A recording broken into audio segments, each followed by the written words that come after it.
ঠাকুর বাড়িতে আগুন লেগেছে বলে আগুন আগুন করে তারা ছুটে এসেছিল। কি না, আগুন নেভানোর জন্যে তারা ঠাকুর বাড়িটাকে, মানে ঠাকুর মানে তখন তো ব্রাহ্মণদের ঠাকুর বলেই রাখতো, তখন পুরুষোত্তমকে ঠাকুর বলেনি, বাবাকে ঠাকুর মশাই, হ্যাঁ, যেহেতু ঠাকুর বাড়ি ওটা ছিল, এবং সেই জন্য তারা বলেছে ঠাকুর বাড়িতে আগুন লেগেছে। সেই ঠাকুর বাড়িতে আগুন নেভানোর জন্য তারা কিন্তু ছুটে এসছে, দমবাসীরাও ছুটে এসছে। এসে দেখছে আগুন তো লাগেনি, বরঞ্চ একটা জ্যোতির আলোকে উদ্ভাসিত হয়ে আছে চারিদিক। তারা সবাই ছুটে এসে দেখছে কই আগুন, কই এটা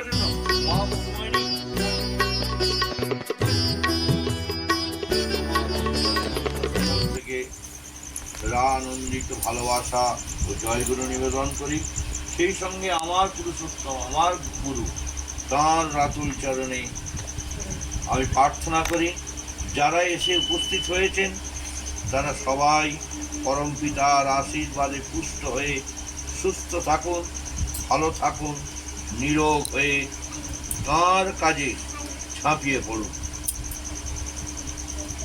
তো সুন্দরভাবে সৌভিক একটা কথা বলে গেল, দারুণ একটা কথা বলেছে, যেটা হচ্ছে পুরুষোত্তমকে আমি কতখানি ধন্য করব আমি জানি না।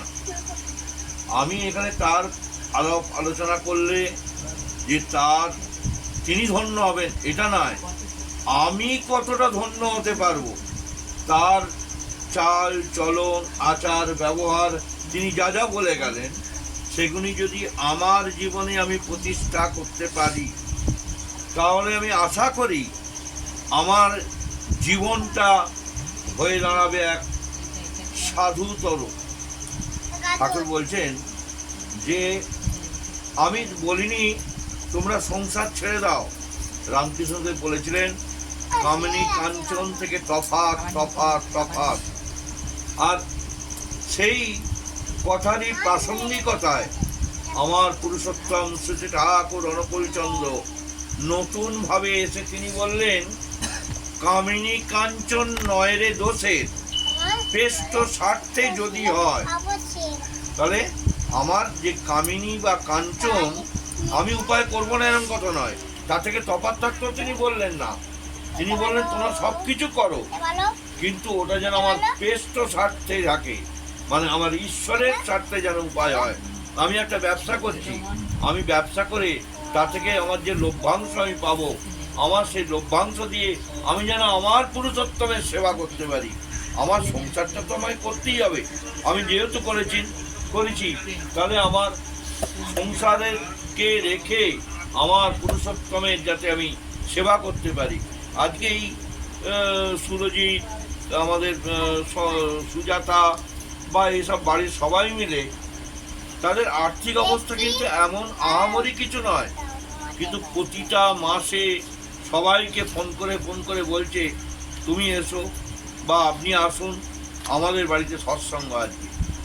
এদের সঙ্গতি নেই, তথাপি এদের যতটুকু আছে সেইটুকু দিয়ে এরা চাইছে আমার পুরুষোত্তম, আমার গুরুর যাতে জয় জয়কার হয়, আমার গুরুর নাম যাতে দিকে দিকে ছড়িয়ে পড়ে, আমার গুরুকে যদি আমার জীবন দিয়ে, আমার অর্থ দিয়ে, আমার বাক্য দিয়ে যদি এতটুকু তার সেবা করতে পারি আমরা ধন্য হব।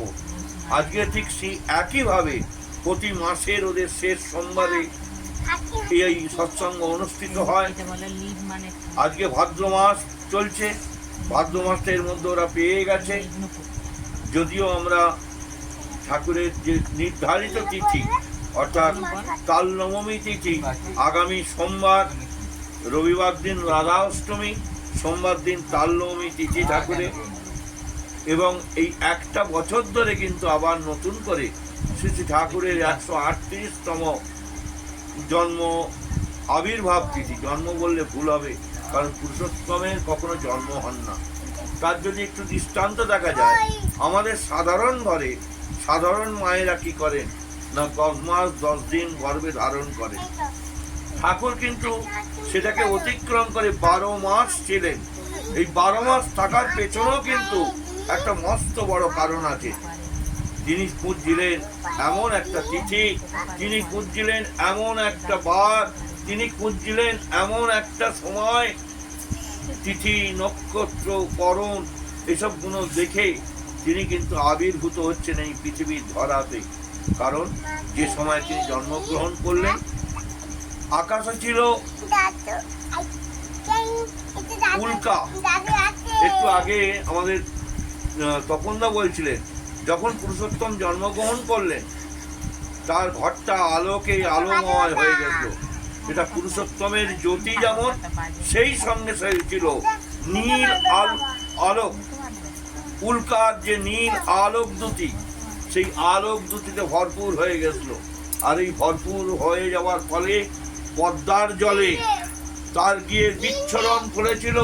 পদ্মার মাঝি মজলারাও বাড়িতে আগুন লেগেছে বলে আগুন আগুন করে তারা ছুটে এসেছিল। কি না, আগুন নেভানোর জন্যে তারা ঠাকুর বাড়িটাকে মানে ঠাকুর মানে তখন তো ব্রাহ্মণদের ঠাকুর বলেই রাখতো, তখন পুরুষোত্তমকে ঠাকুর বলেনি, বাবাকে ঠাকুর মশাই। হ্যাঁ, যেহেতু ঠাকুর বাড়ি ওটা ছিল এবং সেই জন্য তারা বলেছে ঠাকুর বাড়িতে আগুন লেগেছে। সেই ঠাকুর বাড়িতে আগুন নেভানোর জন্য তারা কিন্তু ছুটে এসছে, গ্রামবাসীরাও ছুটে এসছে। এসে দেখছে আগুন তো লাগেনি, বরঞ্চ একটা জ্যোতির আলোকে উদ্ভাসিত হয়ে আছে চারিদিক। তারা সবাই ছুটে এসে দেখছে কই আগুন কই।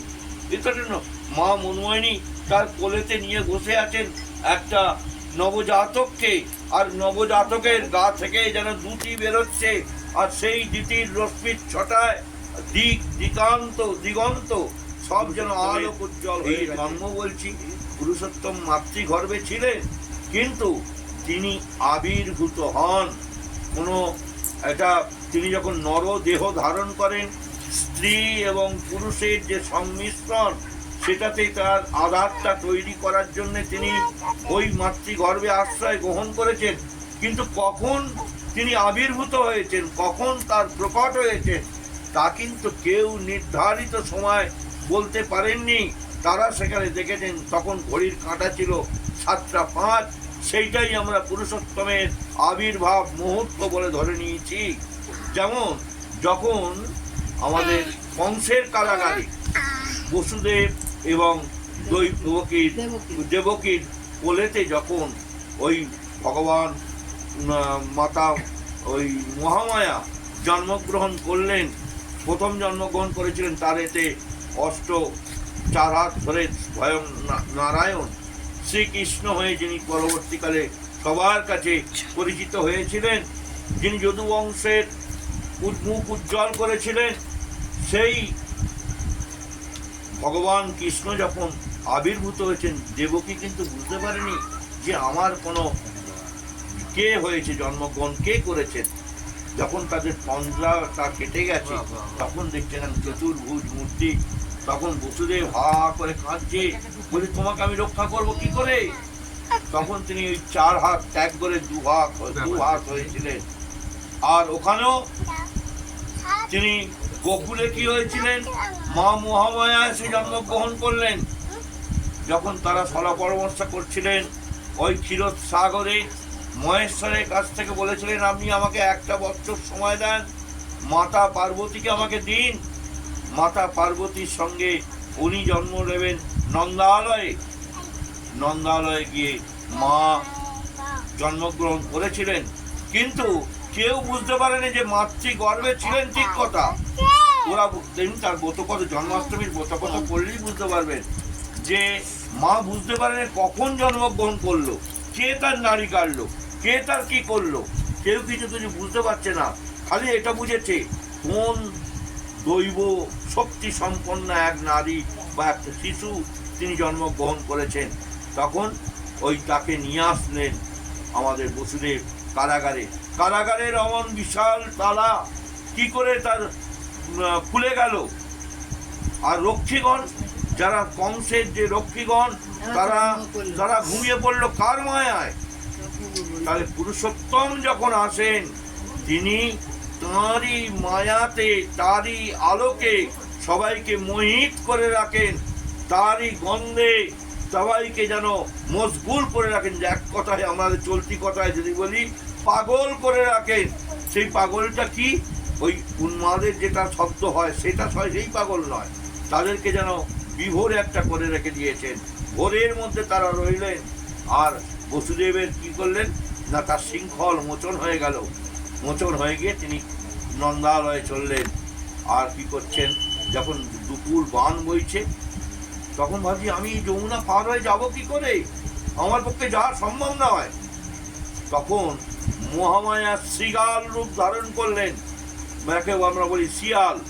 এই শৃগাল রূপ ধারণ করে ওই যমুনাটা পেরিয়ে যাচ্ছেন। জল কমে গিয়ে শৃগাল যদি একটা যমুনার এপার থেকে ওপারে যেতে পারে, তাহলে বসুদেব কেন যেতে পারবে না? তাকে নিয়ে বসুদেব যাচ্ছেন নন্দালয়ে। নন্দালয়ে সেই কৃষ্ণকে রেখে এসে মহামায়াকে নিয়ে এলেন কারাগৃহে। আসা মাত্রই কারাগার রুদ্ধ হলো, আর মা যাই ওই শিশুর ক্রন্দন মতন করে কাঁদে, কেঁদে ওঠে, যেমন উয়া উয়া করে কাঁদে। কাঁদা মাত্রই তার রাখা, তার তৈরি করা সেই মায়া সঙ্গে সঙ্গে বিনষ্ট হলো। রক্ষীগণ জেগে উঠল, তারা দেখলেন এক কন্যা সন্তান জন্মগ্রহণ করেছে। কংসকে গিয়ে তারা শপথ দিলেন। কংস এসে সেই কন্যাকে তুলে নিয়ে শিলাপৃষ্ঠে আছাড় মেরে দেওয়ার জন্যে তিনি যাই তুলেছেন, আছাড় মারার জন্য ছুঁড়েছেন। মা মহামায়া তার থেকে আরো একটু ওপর দিকে উঠে গিয়ে বলছেন, ওরে কংস পাপী, আমার প্রাণ বধ করে তোর কি হবে? তোকে যে বধ করবে সে গোকুলে বাড়ছে। বসুদেবকে মুক্ত করলেন কংস। বসুদেব দেবকীকে মুক্ত করে তিনি তাকে রাজার সম্মানে তার বোন, নিজের ভগ্নী, তাকে তার সম্মান দিয়ে তাকে রাখলেন। এবার কি করে কংসকে বধ করবে সেই সব চিন্তা ভাবনা আপনারা সবাই জানেন, মোটামুটি দেখেছেন, মহাভারত দেখেছেন, সমস্ত কিছু হয়েছে। তো আমার পুরুষোত্তম সেটা করতে ওই একইভাবে তিনি এসেছিলেন এই পৃথিবীর বুকে, তারই অমোঘ মহিমায় আজকে আমরা ধন্য হয়েছি। আমরা ধন্য হয়েছি এই কারণেই, আমরা ওই পুরুষোত্তমকে, আবার ওই কৃষ্ণকে আমরা কাছে পেয়েছি, নিজের মতন করে পেয়েছি। রাম কৃষ্ণ চৈতন্য, শ্রীরামকৃষ্ণ এদেরই পূর্বতনী ধারায় বহন করে আবির্ভূত হলেন শ্রী ঠাকুর অনুকূল চন্দ্র। তাঁরই অমীয় প্রভাবে, তাঁরই আলোক ছটায় আমরা নিজেদেরকে স্নান করিয়ে নিজেদেরকে পবিত্র করার সুযোগ তিনি করে দিয়েছেন। রামকৃষ্ণদেব যখন দেহ রাখলেন, মা শারদা কাশীপুর উদ্যান বাড়িতে যখন হাতের শাঁখাটা ভাঙতে যাচ্ছেন, মাথার সিঁদুর তুলতে যাচ্ছেন, বলছে, শারদা তুমি আমার কথা শুনলে না, তুমি শাঁখা ভেঙোনি, সিঁদুর তুলোনি, আমি যাব আর আসবো, আমার বায়ুকোণে দেহ হবে, অক্ষরে নাম হবে। রামকৃষ্ণদেব কিন্তু বলে গেছেন, এই বইটা কিন্তু সৎসঙ্গ পাবলিশার থেকে বার করা হয়নি, এটা উদ্বোধন কার্যালয়, অতএব রামকৃষ্ণ মিশন থেকে এই বইটা বের করা হয়েছে, যার নাম দেওয়া হয়েছে শ্রীমকথিত কথামৃত। এই কথামৃতের দ্বিতীয় খণ্ড, তখন দুটো ভাগ ছিল, এখন অখণ্ড করেছে, তখন দুটো খণ্ড ছিল। দ্বিতীয় খণ্ডের শেষে তিনি এই কথা বলে যাচ্ছেন। আর আমরা এত বোকা যে তাকে আমরা ধরতে পারলাম না, আমরা চিনতে পারিনি। যারা ধরেছি তারা আমরা ভাগ্যবান বা ভাগ্যবতী, যারা ধরতে পারেননি তারা আরো, যেমন তখন যেমন রামচন্দ্র সময়ে যেমন তাকে কেউ চিনতে পারেনি, কৃষ্ণের সময়ে যেমন তাকে কেউ চিনতে পারেনি, তেমন আমরা পুরুষোত্তম যখন নতুন কলেবরে নতুন হয়ে এসেছেন তখন আমরা তাকে চিনতে পারিনি। শ্রী শ্রী ঠাকুর অনুকূল চন্দ্র তিনি আবির্ভূত হয়ে তিনি যখন ওই মহা ভাব সমাধিতে আবিষ্ট হয়ে আছেন, তিনি বললেন, আমি পথ, আমি দেব, আমি সমস্ত কিছু, কত কোটি কোটি খোদা আল্লাহ আমারই সৃষ্টি, আমি অনন্ত কোটি দেবতার দেবতা, আমি সব। তোরা যত কিছু পাপ করে থাকিস, গোহত্যা, স্ত্রী হত্যা, নরহত্যা, সব পাপ আমার মাথায় দে, আমি তোদেরকে সবাইকে, আমি তোদের সব পাপ নিয়ে এই নরকে আমি সর্বরাজ্য স্থাপন করব। আজকে দেখুন আমরা শ্রী ঠাকুরের সেই অমোঘ বাণীকে, কথাকে আমরা আশ্রয় করে তার পদতলে আমরা নিজেদেরকে উৎসর্গ করেছি। আমরা উৎসর্গ করে তার কথা শোনার জন্য পাগল হয়ে আছি। আর তার কথা যেখানে শুনি আমরা রাস্তা দিয়ে হতে যাচ্ছি, সে দেওঘরের সৎসঙ্গ হতে পারে, গিদ্নির সৎসঙ্গ হতে পারে, তিনি কিংবা অন্য কোনো সৎসঙ্গ তিনি হতে পারে, মানে কেউ করতে পারে। কিন্তু যখনই ওই পুরুষোত্তমের নাম বা জয়ের ধ্বনি আসছে, আমাদের প্রত্যেকের হাতটা কিন্তু কপালে উঠে যায়। কারণ আমি তখন বিচার করি না ও দেহঘর সৎসঙ্গে কিনা, দেহঘর সৎসঙ্গের এই প্রার্থনা হচ্ছে কিনা, দেহঘর সৎসঙ্গ থেকে ধ্বনি দেওয়া হচ্ছে কিনা, এইটা কিন্তু আমরা তখন চিন্তা ভাবনা করি না। আমরা চিন্তা করি আমার পুরুষোত্তমের ধ্বনি হচ্ছে মাইকের দূরাভাষ যন্ত্রের মাধ্যমে আকাশে বাতাসে পরিব্যাপ্ত হয়ে আছে আমার নাম, আমার ঠাকুরের নাম। আমরাও কিন্তু সবসময় যেখানেই যাই না কেন, যাই শুনি ঠাকুর অনুকূল চন্দ্রের জয়ের ধ্বনি দিচ্ছে, আমাদেরও হাতটাকে ঠিক কপালে আমরা তুলে ফেলি। অটোমেটিক্যালি এটা আমাদের মানে একটা নার্ভাস সিস্টেমের মধ্যে চলে এসেছে। যাই হোক, আমরা ঠাকুরের কাজ করব। ঠাকুর নিজেদের সমস্ত কিছু উজাড় করে, ঠাকুর বলছেন শুধু মুখের কথায় যায় না রে পাওয়া ঠাকুরের কথা, মানুষ ভগবান, তাকে উজাড় করে হয় দিতে দেহ মন প্রাণ। তাহলে তাকে পেতে গেলে আমার যেমন দেহকে লাগবে তেমনি প্রাণ, আমার প্রাণকে, যেমন কৃষ্ণ প্রসন্ন ভট্টাচার্য এসছিলেন ঠাকুরের কাছে, তিনি সিবি রমনের ছাত্র, সিবি রমনের যে ল্যাবরেটরি অ্যাসিস্ট্যান্ট। আবার এসছেন পঞ্চানন সরকার, যিনি তৎকালীন যুগে একটা কলেজের প্রফেসর ছিলেন। সেই প্রফেসরই ছেড়ে চলে এসছেন, যখন শুয়ে আছেন রাস্তায় ওপরে মাঠের ওপরে পড়ে আছেন বারান্দাতে, তার কপালে তার গায়ে একটা মাথার বালিশ একটা ছিল, মাথার বালিশ যখন দিয়ে তিনি শুয়েছেন, মা এসে তার মাথা থেকে বালিশটা খুলে নিলেন, দিয়ে আর এক ভক্তের মাথায় তিনি দিয়ে দিলেন। পঞ্চানন সরকার বলছে, বাড়ি আমি এলুম, এত বড় মানুষ আমি, আর আমাকে আমার মাথা থেকে বালিশ নিয়ে একটা ওই সামনে লাংলা লোকের মাথায় তিনি গুঁজে দিলেন, এ কি রকম? মনে মনে ভাবছেন, ঠাকুরের কাছে গেছেন, গিয়ে প্রার্থনা হয়েছে, ঠাকুরের কাছে বসে আছেন। ঠাকুর বলছে, সোনমণি, আমার এই সৎসঙ্গ করতে গেলে, আমার আন্দোলনে তুমি যদি যোগ্য হতে চাও, তোমার এই পৃথিবী ভূমি হবে তোমার শয্যা, আকাশ হবে ছাদ, বায়ু হবে তোমার খাদ্য। এই যদি করতে পারো তবে আমার কাজ করো। আমার কাজ করে তুমি ভাবনি আমি রসগোল্লা খাবো, ভেবনি আমি পলোয়া খাবো, ভেবনি আমি লুচি মন্ডা তরকারি খাবো, এ করলে আমার কাম হবে না।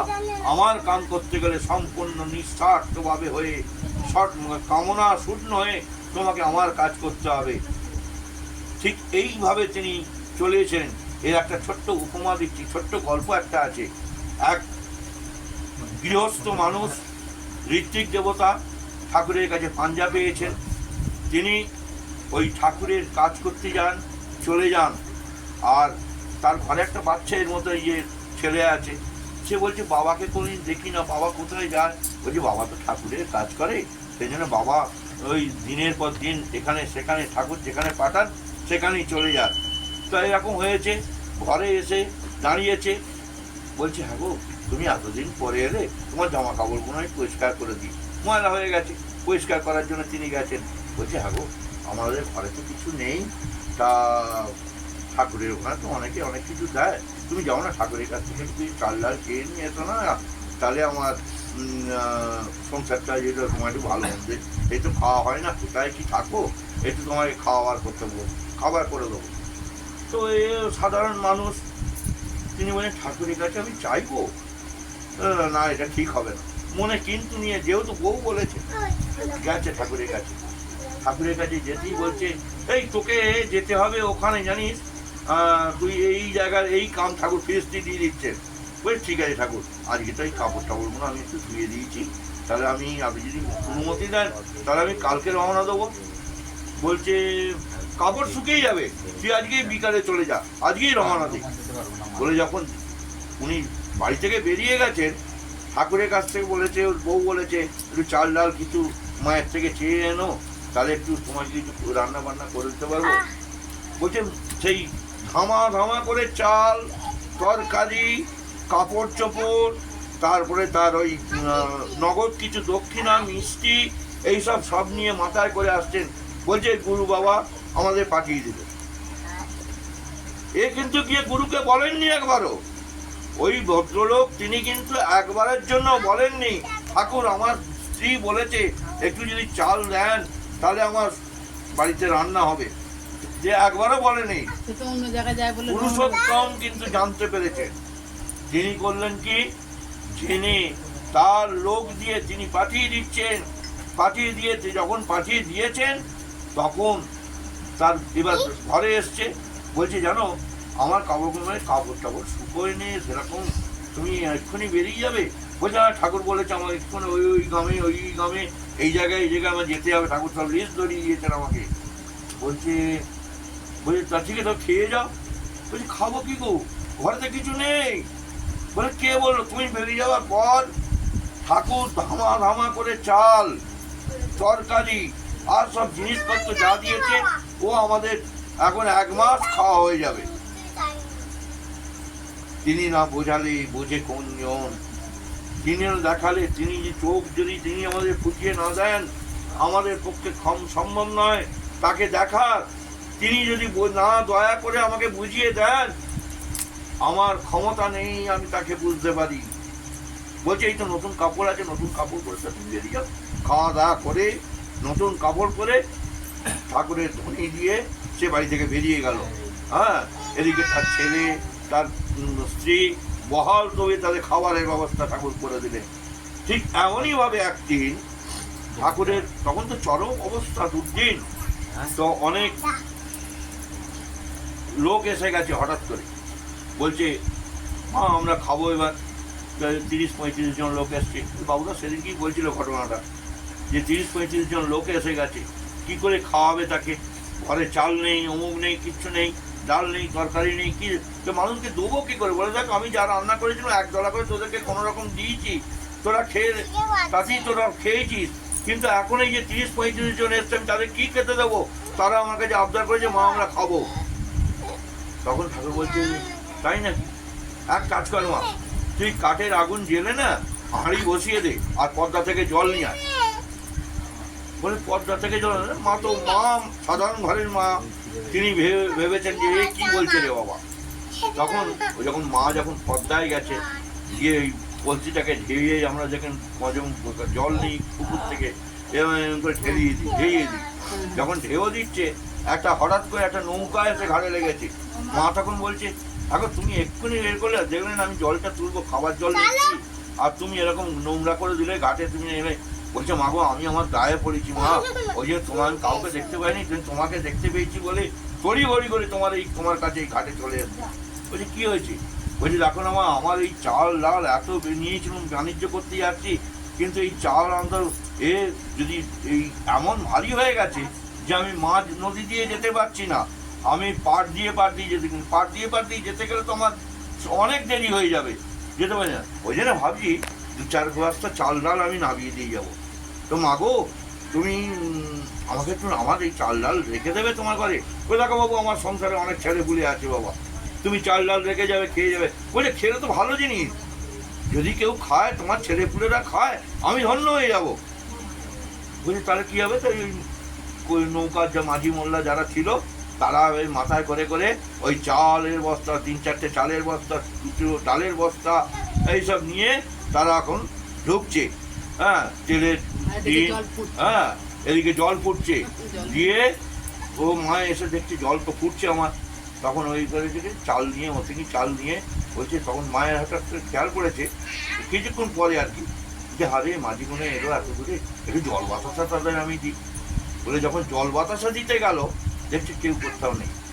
তখন গিয়ে অনুকূলের কাছে গিয়ে পড়েছে, এই অনুকূল দেখ না, তুই তোমায় ঘাটে পাঠালি জল আনতে, ওই সওদাগর সে ওই কয়েক বস্তা চাল ডাল আমার ঘরে তুলে দিল, আর আমি তাকে একটুখানি জল বাতাসা খাওয়াবো বলে দেখলুম, সে কিন্তু আমার আর তাকে দেখতে পাইনি। ঠাকুর এই ঘুরুক ঘুরুক করে চিন্তা করছে আর টুকটুক করে হাসছে। বলছে মা তুই তাকে চিনতে পারিস নি? বলছে না আমি দেখিনি, চিনতে পারিনি। ঠাকুর আর কোনো কথার উত্তর দিলেন না। মানে ওটা যে ঠাকুর জানতেন যে তারই লোক আসছে, তারই মানুষ আসছে, তারই মানুষ খাবে, আর তার যোগান তিনিই যোগাচ্ছেন। মা সবাইকে খাইয়ে দাইয়ে দিয়ে সন্ধ্যাকালে তারা আবার প্রার্থনা করতে বসেছে। হ্যাঁ, এই হচ্ছে পুরুষোত্তম কৃতি আচরণ। তিনি না বোঝালে বোঝে কোনজন? তিনি তার আচরণ দিয়ে, তার অভিব্যক্তি দিয়ে, তার বোধ দিয়ে তিনি আমাদের কাছে তুলে ধরেছেন বাঁচা বাড়ার লওয়াজিমা। তিনি কিভাবে আমি বাঁচবো, আমার সংসারটা বাঁচবে, আমার সন্তান বাঁচবে, আমার স্ত্রী পুত্র কন্যা সবাই বাঁচবে, কিভাবে বাঁচতে পারি আমরা, সেই বাঁচার যে অস্ত্র বা বাজার যে পন্থা, সেটাই আমার ওই ঠাকুর অনুকূলচন্দ্র কাছে আছে। তার কাছে গিয়ে আপনি একটু নাম ধ্যান করুন, মাথাটা এরম সিধে করে, তার সামনে সিদ্ধারা সিধে করে বসে একটু আগ্রা চক্রের মধ্যে তার ওই ছবিটাকে রেখে আপনি নাম করুন। দেখবেন আপনি আপনার সংসার কিভাবে চালাবেন তার সদুত্তর আপনার মধ্যেই ঠাকুর দিয়ে দিচ্ছেন। এবার কিভাবে আপনি বুঝবেন?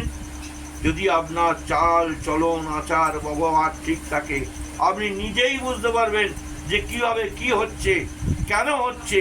আপনি নিজেই তার সমস্যার সমাধান নিজেই করতে পারবেন, কারুর প্রয়োজন হবে না। বুঝেছেন? এবার আপনারা সেই করাটা আপনার বা আমার নিজের। আমি যদি করতে পারি, আমি তাহলে নিজে ধন্য হব, এবং আমার আশেপাশে যারা থাকবে তাদেরকেও আমি পুরুষোত্তমের দরবারে পৌঁছে দেওয়ার সুযোগটা পাবো। কারণ আমি যদি না করি, না করে যে পেতে চায় দুঃখ তার পিছে দেয়, অতএব আমাকে করতে হবে। ঠাকুর বলছে ধরো, করো, হও, পাও। আমাকে আগে তাকে ধরতে হবে, করতে হবে। ধরো, করো, হও, মানে তার হয়ে ওঠো, তবে পাবে, তবে তুমি পাবে। এই যে চারটে তিনি ধাপ দিলেন, ধরো, করো, হও, পাও। তুমি না, আবার তারপরেই বানিয়ে দিচ্ছেন না করে যে পেতে চায় দুঃখ তার পিছে ধায়।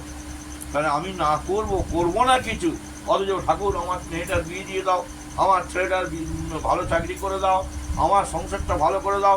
আরে তার তিনি তো করার জন্যই এসছেন, তিনি তো আমার দেবার জন্যই তিনি এসছেন, কিন্তু আমাকে তো তার তপে নিজেকে তপস্যায়িত করে নিজেকে তার মতন হয়ে উঠতে হবে। তার আশীর্বাদটা কি এমনি ঝরে পড়বে? আমি যখন তার আশীর্বাদ পেতে চাই, তাহলে আমাকেও ঠিক তেমনতরভাবে হয়ে উঠবে। একটা ছেলে যখন স্কুলে পড়ছে, সে তার যা দিদিমণি বা মাস্টারমশাইরা যেটা পড়া দিচ্ছেন, সে পড়াটা যদি ঠিক করে পালন করে, সে তো পরীক্ষায় কৃতকার্য হবেই। আর সে যদি না পড়ে, সে যদি ফোন ঘেঁটে সময় নষ্ট করে দেয়, তাহলে কি আর তার কৃতকার্যটার রাস্তাটা ভালো হবে? সেখানে খারাপই হবে। সব ক্ষেত্রটাই কিন্তু ঠিক একই রকম ভাবে। তাই যারা নাম নিয়েছেন, নাম পেয়েছেন, আপনারা সবাই ঠাকুরকে মানে একদম এরকম ভাবে আঁকড়ে ধরুন যে তুমি ছাড়া আমার জীবনে আর কেউ নেই। যেমন একজন স্ত্রী তার স্বামীকে জানে, তার স্বামীর কাছে তার সমস্ত গোপন কথা, তার সমস্ত মনের কথা তিনি যেমন তাকে বলেন, আমি বলি যারা আমরা দীক্ষা নিয়েছি, আমরা যারা ঠাকুরকে পেয়েছি, আমরাও ঠিক তাকে অমনতরভাবে, স্বামী মানে নিজের কাছের লোক একদম। হ্যাঁ, এই পুরুষোত্তম আমার সবচেয়ে কাছের লোক, আমার তারপরে আমার স্বামী। কিন্তু হ্যাঁ, যে তাকে আঁকড়ে ধরলে আমার স্বামীও ভালো থাকবে, আমার সন্তান সন্ততি, আমার বাড়ি ঘর সমস্ত কিছু ভালো থাকবে। কারণ তিনি যদি তাকে যদি না রাখি, তাকে যদি না ভালোবাসি, আমার সব তো ভস্যে ঢালা কি হবে? এখানে ভস্যের মধ্যে যদি আমি ঘি ঢালি, সেখানে আগুন কিন্তু জ্বলবে না। কিন্তু আগুন জ্বলছে, তাতে একটু ঘি দিন, আগুনটা আরো তত্তর করে উঠে যাবে।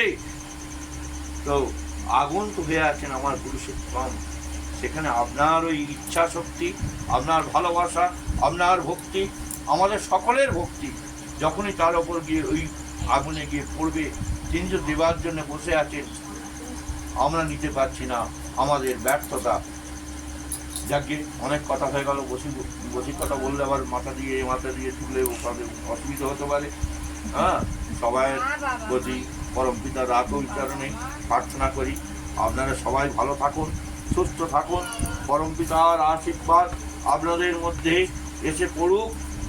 আপনাদের মধ্যে আমিও আছি কিন্তু, হ্যাঁ, তা করুক, আমরা সবাই মিলে তারই জয়গানে মুখরিত হয়ে থাকবো।